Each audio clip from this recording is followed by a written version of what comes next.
Guys, Tirupati జాతర అయిన మరుసటి రోజు అయితే మేము అంకాల పరమేశ్వర గుడికి అయితే వచ్చాం. మా ఫ్యామిలీ మెంబర్స్ పొంగులు అయితే పెట్టుకుంటున్నారు. ఎలా సెలబ్రేట్ చేస్తారో చూద్దాం.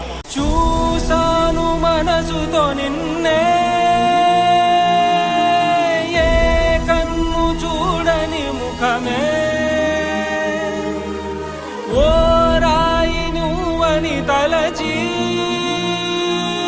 నీవెవ్వరని నిన్నే అడిగాది నీవా.